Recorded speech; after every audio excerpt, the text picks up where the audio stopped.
ټول غاړه دغه سورانه شو تر دې چې پاغه کې ساروی میخه چې هغه به پورې را پورې تلې راتلې هغه به ګډوبېږي انسانان په ګډوبېږي هغه غاړه هغه دی خلکو ورانه کا او حکومت دا تماشا کوي ته ته خو پکار دی چې ته خلک د هلاکت نه بچ کینو دغه طریقه دا چې مې پرېدا دا شیخ په دې سین کې مخکم اوس خلکو معلوم کو یا چې غره وباسه نو چې کله دا شعر اوته نو فورن وتوایا دا غیبه ټولو ته اجازه ورکا چې عوام ټول ته عام فی داخل بیا هغه نه پس چې کله دا ډوغل او دا کند جوړه جوړ شنو هغه کې غر وتوای چې دا به بیا واچوي ا دا غاړه واره کوي او چې چا واره نه کاغه تا غشه م پرې داغه نه جرمانه لیکن دا شي نه کی او چې کله کار شي زمونږ سوچ ال راشي چې سړی لاړ شي ډوب شي بهر حال دا ترجیحات ما دا وی چې د انسان اولین ترجیح هغه معلومول پکار نن سبا قران پاک درس کیږي د حدیثو درس کیږي بیان کیږي واعظ کیږي پاره کې بعض خلک هغه لګي په خپل خبرو کې یا په موبایل کې مشغول دي چې یو خبره کیږي امر بالمعروف نهی عن المنکر پاره کې به چای او خبره د کټوي خبره د روټي خبره د سمسي خبره هغه پکې وسړې رودانګي ځکه چې دا اولین ترجیح هغه ده او دا ثانوي ترجیحات دي د دین دا کار کول دا خو چې رستو کله د سړی فارغ وخت ته ملاو شنو دا غي نه پستې کوي نه دا خطا ده د قران کریم تلاوت دا ستا ترجیح ده د دنیا په کار باندې او دا یو مستحب او مندوب او تقرب ده فرض عبادت نه ده او فرائض دا ستا اولین ترجیح ده مسک اهتمام جمع کې اهتمام ستا اولین ترجیح ده د دې ترجیحاتو د فوت کولو د وجنه رسول الله صلی الله علیه وسلم فرمایي چې کوم سړی د مازیګر په وخت کې کاروبار کوي سودا خرڅي او سودا خرڅي او بیا په د دروغ قسم مخري چې قسم دې په دومره راته پریوته دي حالانکه پاغې نه پریوت قسم دې تا نه مخ کې دومره پیسې یو سړی راکول هغه ته مې ورنکو چې دا قسم دې اوخرین د الله رسول فرمایي چې د قیامت په ورځ به الله جل شانو دې سړي سره خبرې نه کوي لا یکلمهم لا ينظر الیهم دته بګورینا ولا یزکیهم دا خلق به الله پاکینا ولهم عذاب علیم او د لپاره درناک عذاب دی سلور سخت سزاګانی الله ذکر کی الله جل شانه به سره خبرې نه کوي ان د مهرباني د شفقت خبرې اوس تاسو وګورئ چې یو انتهایی فرمانبردار زوی هغه د پلار ډیر فرمانبردار وي د مور ډیر فرمانبردار وي هغه پلار سره خبرې کوي پلار سره نه کوي پلار ته خپه دی د پجړه باندې بس تیری دغه سي استاد وسره خبرې نه کوي هغه ته خپه شو شیخ وسره خبرې نه کوي هغه ته خپه شو نو که چېرې د سوچ اوسم ناراضي نو دی دا وخخري الله جل شانه دومره لوی ذات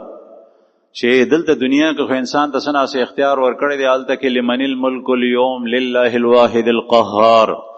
حکومت او ملک صرف او صرف د الله حکم چلیږي د بل چانه دا څومره چې تیر شوی دی فرعون او فرعونیان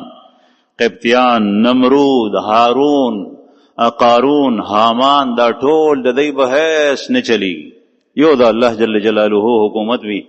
او دغه لوی ذات نه به هر چا اسرای چې زما په حق به فیصله کوي هغه به ګوري نه هغه خبرې نه کوي پاکي وینا او دا غي د لپاره درناک عذاب دی د ما عزتمند دي ترجیحات باندې نن سبا عمل نکي خزا او مور دا په مقابله کې راشي یو انتهایی او خيار سره هغه به خزه ته ترجیح ورکي په مور باندې حالانکه رسول الله صلی الله علیه وسلم فرمایي حضرت معاویہ رضی اللہ عنہ امیر معاویہ ډیر انتہائی مدبر انسان دی د رسول الله صلی الله علیه وسلم صحابی دی کاتبین وحی کې دی وحی به لیکلا چې کله مسلمان شو یو ځل خط راواستلو عراق ته د شام نه په عراق کې مغیره ابن شعبه دی او په شام کې دی هغه سره د خپل ځان او د خپل اصلاح فکرو مغیره ابن شعبم صحابی دی پیغمبر نه دی دی صحابی دی غم صحابی دی وتوی چې ما ته نصیحت وکا. مغیره ابن شعبه رضی الله عنه وته خط ولیکلو، په هغه خط کې نصیحت چې ولیکلو هغه رسول الله صلی الله علیه وسلم حدیث مبارک، هغه کې وته حدیث ولیکلو چې نه نبی صلی الله علیه وسلم ان قیل وقال او وكثرة السؤال واضاعة المال وحرم حقوق الامهات ووعد البنات وهات ومنع وهات. شپږ سيزونه ذکر او دا شپږ واړه ممنوعات چې په باندې پابندي ده، خو د یو سره د نه ټکه ذکر شوی دی، صحابي ذکر کړی دی، بل سره د تحریم او د حرمت ټکی دی. مغیره ابن شعبه رضی الله عنه حضرت معاویه رضی الله عنه ته ولیکل چې دا الله رسول منه فرمایلی دا نهى رسول الله صلی الله علیه وسلم ان قیل وقال لفظل بحثنا فضل بحثنا لګیا دي په غنټو غنټو بحث هیڅ نتیجه نه د اخر فایده ده، ځکه چې د دین خبره نه ده او نه د دنیا فایده ده چې یو کسب دی، تجارت دی، کاروبار دی، کوا د بای او د مشتری په منځ کې خبرې نه په دومره راکه په دومره جایز دي، دا سم نه ده، بلکې فضل خبرې. وکثرت السؤال او د ډېرو سوالونو نه، هغه سوالونه چې ستا د دین سره او د دنیا سره هیڅ تعلق د هغې نشته. مثلا د دیني د عقیدې سره تعلق نشته، د احکامو سره تعلق نشته، د اخلاقو سره تعلق نشته، د حسن معاشرت سره تعلق نشته، فضل سوالونه دین وی رسول الله صلی الله علیه وسلم منع فرمایي. نهى عن قیل وقال وکثرت السؤال واضاعة المال او د مال د ضایع کولو نه منع فرمایي. مال ضایع کول سری چې یو ځای کې په لسو باندې کار کیږي او ته د ریاو د نمود دپاره هغه ځای کې سل خرج کړي، مثلا په دعوتونو کې، په ولیمو کې، د زامنو په ودونو کې، په خپلو ودونو کې. او اضاعت مال دا دی چې د معصیت په ځای کې خرج کړي، ګناه الله جل شانه ته منع فرمایلی ده. دمتوب، فضل، تبذیر. قرآن کریم کې الله پاک فرمایي ان المبذرین کانوا اخوان الشیاطین، دا مبذرین د شیطانانو رونه دي. دې ته تبذیر وایي چې بې ځایه په ګناه کې او په معصیت کې مال لګي، او دې ته اسراف وایي چې په ځای لګي لیکن د حد نه سیوا لګي. لکه یو سړی اودس ته ناست دی، اودس کوي بمبه باندې. رسول الله صلی الله علیه وسلم حدیث مبارک کې راځي چې یو ځل چا اندامونه د اودس اووینځل نو اودس کیږي، او چې دوه ځله چا اووینځل نو بهتر ده، او چې درې ځله چا اووینځل نو دا آخري سنت طریقه ده، کامل سنت ادا شول. او چې چا د دریو نه سیوا وینځل نو فمن تعدى على هذا فقد ظلم اساء وظلم، چې چا د دین زیاتې وکړو نو د سو که ظلم وکړو، دا اوس ګناه کې راځي، ځکه چې دا اسراف. بیا وتا غدري سيزونه خیدا ولیکل، درې دا ولیکل وحرم حقوق الامهات. رسول اللہ صلی اللہ علیہ وسلم نے ماں کی نافرمانی سے منع فرمایا ہے، ماں کی نافرمانی سے د مور د نافرمانی نے منع فرمایلی. امهات دیزه کې اشکال لا دی چې آیا د پلار نافرمانی جایز ده؟ نو جواب دا دی چې نه، د پلار نافرمانی د مور د نافرمانی نه ډیره زیاته سخته ده. د هغې وجه دا ده چې پلار هغه اختیارمند دی. الرجال قوامون علی النساء، حکومت د کور د پلار په لاس کې دی، او ښځه د سړي د هغه سره مددګاره وي په هغې حکومت چلولو کې. د کور خیال، د خاوند د مال خیال، په کور کې د بچو د حیا د پردې خیال، د خاوند په غیر موجودګۍ کې د هر یو سیس خیال کول، پردې سړی د خاوند کور ته نه را پرېښول، د خاوند په کټ بستره باندې پردې سړی چې د خاوند نی خوښ، اگر که د دې د ترور او د ماماز وي هغه نه پرېښول، دا د ښځې ذمهداري ده، لیکن اصل اختیارمن پلار ده. نو د پلار حکم به اول منی او د هغه حکم ضایع کول د حقوق نافرمانی ده، دا نافرمانی کې راځي. لیکن د پلار د نافرمانی دی حدیث مبارک کې پرې خو ځکه چې دا تصور څوک نشي کولی. دی به مسلمان وي، دی به د پلار نافرمانی څنګه کوي؟ د پلار فرمان بردار دی ته وایي. حضرت اسماعیل علیہ السلام ابراهیم علیہ السلام سوال جواب پرې خو دا درشل بدله کا چرالو ښځې ته طلاق ورکو، لیکن دا یا ساتي یسینی چې یو د دین نه خبر او جاهل پلار اغزوی ته دا وایي او سم کور په باندې وران کی او دې پوی نی چې دغه وخت کې دا ښځه دینداره ده خو د ده خدمت یې ونه کو او دته چې کوم دی نو مثلا روټۍ کېنښو اشکور کېنښو په دې باندې نو داسې نه بلکې خیال کول پکار دی چې دا ښځه د دین په باره کې څومره ده هغه ناشکره وه ابراهیم علیه السلام د الله پیغمبر او خلیل هغه پوهېدو چې په دې ښځه کې ناشکري ده او من لم یشکر الناس لم یشکر الله هغې براه راست د الله ناشکري کوله غوښې خوړې او ویې چې څه نشته څه شی نشته بهرحال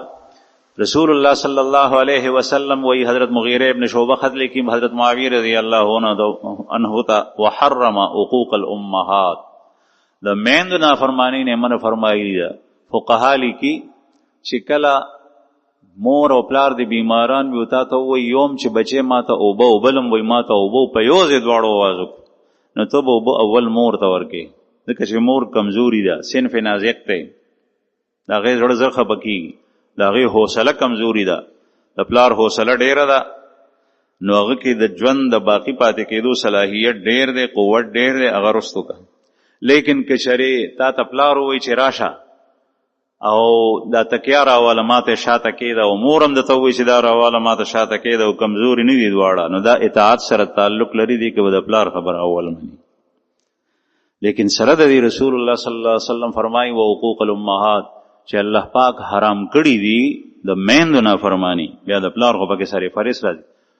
ووعد البنات او د لونو د ژوندیو خښولو چې لونه ژوندی خښي بعضې حضرات دا د دې مراد هم دغه دی چې د جاهلیت په زمانه کې په مکه کې به کافرو ژوندی لوڼې خښولې د دوو وجو نه یو دا چې ما سره روټۍ خوري رزق خوري زه د دې رزق نشم پوره کولی روټۍ او دویم دا چې پردي سړي کره به دا ودیږي هغه به زما کور ته راځي پردی سړی کور ته نشم پرېښوی د قبایلو رواج ډېر زیات سخت او دا یې نشول برداشت کولی دا د هغوی د غیرت خلاف وه لکه نن سبا د غیرت غلط استعمال په پښتنو کې کیږي نو جینۍ که خوښه وي که نی خوښه نو پلار یې لګیا شي وراره ته یې ورکوي هغه ورارې د جینۍ نی خوښ د تره زوی دی دا وایي چې نه او هغه ښځه ده وایي چې نه خامخا به دا کوي دا د غیرت غلط استعمال دی ته به زمونږ د کور نه بهر څنګه وځي د غیرت غلط استعمال کې په جینۍ سره ظلم زیاتې کېږي دا ټیک نه ده نو دغسې هغوی به دا کول یو دا بعضې حضرات وایي په دې کې دا هم راځي چې ماشومه جینۍ د بچپن نه د هغې تربیت د دین په لحاظ سره ونه کړي نو دا تا مړه کا هلک خو بار وتی شي هغه خو لاړو مدرسه کې داخله واغېسته د پلار یا صلاح وه یا نه وه ځان یې پوی کو په دین باندې د چا واز کې کېناستو تقریر کې کېناستو جمعې ته راتلو بیانات بل ځای ته تلو حلقې د درس حدیثو ته تلو حلقه د درس د قرآن ته تلو لیکن زنانه خو د کوره نشي وتی د زنانه دینی تربیت یاد ساتئ دې پلارو نه کو نو د داسې کار لکه دا لوري چې مړه کا ځکه چې د دې د ژوند بقا په آخرت کې هغه په څه سره ده په عقیدې سره ده په ایمان سره ده په دین سره ده د دین په احکامو زده کولو سره ده په هغې باندې عمل کولو سره ده په مونځ او اودس سره ده په حیا او پردې سره ده په زکات او صدقاتو سره ده دا غریبه د دینه نه خبره ده نو دویم شی دا ومنع وهات او رسول الله صلی الله علیه وسلم حرام کړي دي منع وهات دې ته وایي چې خپل حق وصوله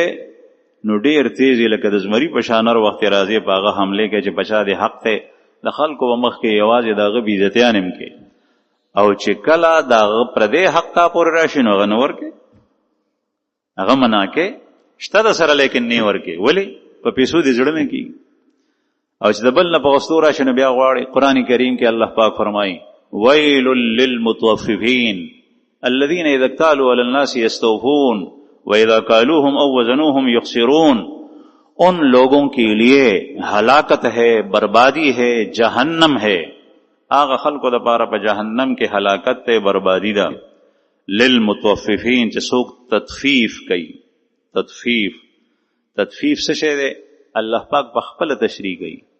القرآن یفسر بعضه بعضا قرآن کریم بعض آیات دا نور و تفسیر کئی الذین اذا اکتالوا علی الناس یستوفون چې کله د بل نه حق وصولوي نو پوره وصولوي واذا کالوهم او وزنوهم یخسرون او چې کله بل ته حق ورکوي نو بیا کم ورکوي، بیا پسو پیش کوي، بیا وارې ټالې کوي. رسول الله صلی الله علیه وسلم دا شی حرام کړی دی. بهر حال ما په ترجیحاتو پورې خبره کوله چې ستا ترجیحات او ذمہ داری سي دا زده کول پکاري. د دین حلقه دی ونیوه. حضرت مولانا اشرف علی تھانوی رحمه الله، دا مولانا مفتی محمد شفیع رحمه الله چې د مولانا تقی عثماني صاحب دامت برکاتهم علی حیات ته د هغې والد صاحب، هغې والد صاحب लिखी मैं जब भी किसी मस्जिद पे गुजरता हूँ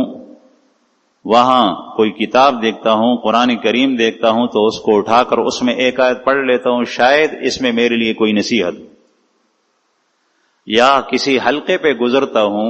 वहाँ कोई वाइस कोई मुकर्रिर तकरीर करता हो, चाहे वो मेरे शागिर्दों में क्यों ना हो, मैं वहां बैठ जाता हूं कि शायद कोई अच्छी बात मेरे कान में पड़ जाए और उस पर मैं अमल करूं, मेरी निजात का जरिया बन जाए. چې چرته زه واورم چرته بیان کیږي ښه خبره کیږي د ما شاګرد ولې ني زه هلته کې کینم او زه خبره اورم کیدی شي زما د نجات ذریعه وګرځي په خبره زه عمل وکړم. دا لیکن دلته د دنیا کارونه هغه په دې باندې ټول نه وړاندې مقدم، د خپل اصلاح فکر نه، د دنیا فکر ډیر زیات. دا ترجیحاتو کې مون خطا شي او ځکه د الله جل شانه مدد او نصرت قانون هغه زمون په حق کې نه استعمالي. وجه دا چې مونږ خطا کړی ده، معامله مو الټه کړی ده. دی وجنه بیا چې کوم دینو کار نه کوي. رسول الله صلی الله علیه وسلم یو ځل مبارک ناست، دا الله د رسول حلقه خو بیا ډیر اعلی، صحابه سره ناستو 3 کسان رالل. بخاری شریف کې حدیث دی. هغه 3 کسانو کې یو کس په هغه حلقه کې ځای پیدا کو، هغه کې ناست. بل کس په حلقه کې ځای پیدا نه کو، د حلقې شاته کې ناست. 3م کس د حلقه پرې خو هغه لاړو واپس. رسول الله صلی الله علیه وسلم چې کله خبره ختمه کا به یو فرمایل چې د 3 کسانو باره کې تاسو ته خبره ونه کم. صحابه ورځ کو چې یا رسول الله ولې نه وکړي. ودا 3 کسان رالل، پدې کې یو کس د الله جل شانه نه زیو غوستو، الله پاک زیو ورکو په حلقه کې ودا الله زیو ورکو. دین معلومیږي من طلب وجد، د الله رسول دا ټکي اول استعمال کړی دی، د الله نه زیو غوستو زیو ورکو. دا غوستل په جبه صرف نه په زړه سره دی، اصل غوستل په زړه سره. عربی کې مقوله ده من طلب وجد، جس نے کسی چیز کو ڈھونڈا طلب کیا وہ پائے گا. چې کوم کس په کوم سیس پسې ووتو هغه به د مومي. سحر مارغان په چینجو خوراک پسې لاړ شي، خارونی لاړ شي، چرچڼه لاړ شي، چرته نه پیشي چینجې روجت کې جالې ته راړي، هغه سنبال کړي ني او طلب پسې ووته. مزدورکار سړی د مزدوري په طلب پسې وځي، الله جل شانه مزدوري ورکي.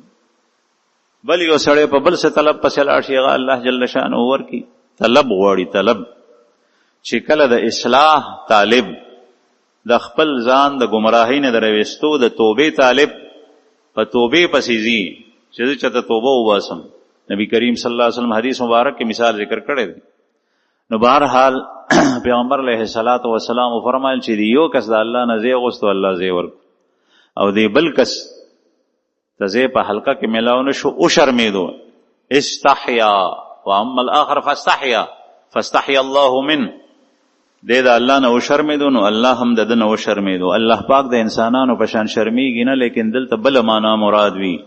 دا غیر لازم معنا مراد وي. هغه دا ده چې الله جل شانه دته سزا ورنکا، او الله پاک د سزا نه بچ کو، ځکه چې کیناستو شریک شو پکې. او واما الثالث وفي بعض الروايه واما الاخر، هغه دریم غړي چې هغه لاړو اعراض یو کو د حلقینا، فارض الله عنه، نو الله پاک هم دنه اعراض کو، یعنی الله جل شانه بدته اجر ورنه کې دی به محروم کی. نو دین معلومیږي چې ترجیحات د انسان هغه یو سری، او د مسلمان ترجیحات چې هغه انسانانو کې انسانیت باندې عمل کوي، د مؤمن ترجیحات هغه په دنیا کې د الله جل شانه رضا او خوشنودي ده. زمونږه په تر دې کې د ابتدا نه زمونږ ترتیب خطا دی، بیا د اولاد نه ګیله. مونږه بچی اولاد پلی گروپ پریپ پرایمری میډل های کالج یونیورسيټي داغه فکر را سره دا هغه وخت نه وی چې څو وخت ماشوم هغه ټکې نیم کوي هغه وخت دام کوا معاشره کې د وخت رولو لپاره جبو وته وخیا بل شی وته وخیا بل شی د ضرورت لپاره وخیا لیکن یو د تداوم چې دامو کو چې د خپل جبو په پرې دی پښتو سټوله هېره کوز دومره سر مونږ خوګو چې په پښتو څوک نه پوهېږي نو خپله ژبه ورته وښیه هغه ورته بیا هغه ځای دپاره وښیه چې چېرته ضرورت د هغه پېښ شي دا خپله مورنۍ ژبه په خپله علاقه کې دا خو مه بدلو دویم دا چې د دین احکام مسائل آداب هغه ورته اول وښیه ړومبې ورته وښیه تاسو ما ته د رسول الله صلی الله علیه وسلم په دور کې د صحابو په دور کې د یونان تعلیم وو فلسفه وا حکمت وو دا اوخی چې چا صحابي رسول الله صلی الله علیه وسلم ته د آغا رومیانو یونانیانو تعلیم ورکړي تابعین خو څوک خو نه نشته او دا هر څو طب وو د پیغمبر علی السلام په زمانه کې طب و نن سبا ته ډاکټري وایي طب وته هغه زمانه دا و زنانو دا کړی رسول الله صلی الله علیه وسلم ته د احد په موقع باندې 3 قسمه زخمونه لګیدلی یو د لاندینی مخامخ دوا غونه چې دی په دې کې د خیغه دا د رسول الله صلی الله علیه وسلم مات شو دویم مخ مبارک کافر پشاویش کانی وشته ابن قمیه مخ مبارک زخمی شو دریم په تندی کې د خود دو کړی د اوسمنه نه نوتی وي او صحابي غریستی او صحابي په خپل غاښ مات کړي دي په غاښ غریستی چې په لاس باندې ودا تکلیف ني هغه نشي ویني بيدي نو د الله رسول باغې باندې الله سیخه بیا حضرت فاطمه رضی الله عنها د پیغمبر علیه الصلاۃ والسلام لور بیبي علاج کړي دي علاج په میدان د احد کې کړي دي سه علاج کړي دي دا علاج چې نن سبا ډاکټر صاحب ته وې نو ډاکټر صاحب خندا کوي زما یونی ممیاش میده بند وا هغه اړو څه شي غشتونه کمزورتیا دومره دا اوسم اوس الحمدلله سنا شی واخلم خدا بند وا نو یو حکیم ماتوی د رحیم یارحان چې سحر ماستو باندې د پلوسی غبینه هغه خورا هغه چې یو ورځ ما وخوړو دویم ورځ مې وخوړو هغه سره زما میدی غشتیا کار شروع ډاکټر صاحب چې ورته ډاکټر صاحب زما انتهایی مهربان او ډیر زیات په ما باندې مین او خوګمن ډاکټر هغه خفش چې داتا غبین ولې خوړلې دي نو ما وته چې صاحب ما غبین نه خوړې دا طریقه ما نه کولې نو زما خو زه هو پریوتم زما انجام بداو چې زه ختم شوی ځکه چې میدې ته خوراک نزي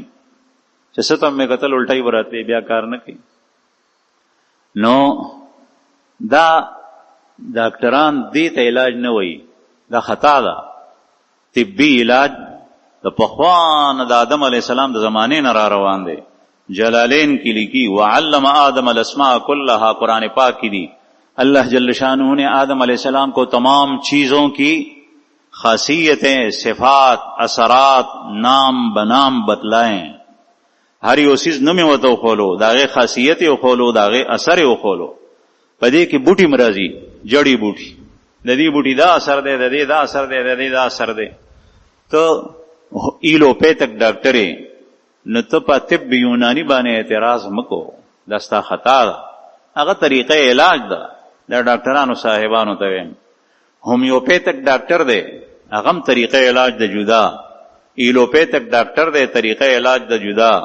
یونانی ډاکټران دي طریقې علاج جدا ده تشخیص او علاج جدا ده کورنی ټونی ټوټکې استعمالول د پخوانه په تواتر سره تقریبا را روان دي دا علاج تاسو ته پته ده چې پخوا به ماشوم سنت کو نبیا بنای نور معصومانو ته لوخ ور کو به دوه کوي متیاز دي کې وکي هغه کې به متیاز یو کې